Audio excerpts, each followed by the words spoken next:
Kabi-kabilang inspeksyon sa mga sementeryo ngayong mag-uunda. Kahit paulit-ulit ang paalala, ilang bumibisita na uhulihan pa rin ng mga ipinagbabawal. Ang good news, presyo ng bulaklak hindi na raw tataas.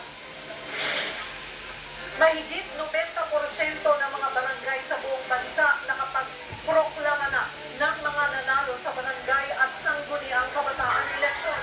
Pero hanggang sa bilangan, hindi natitigil ang kaguluhan sa ilang lugar. Pag-uusapan natin kasama ang COMELEC at PNP.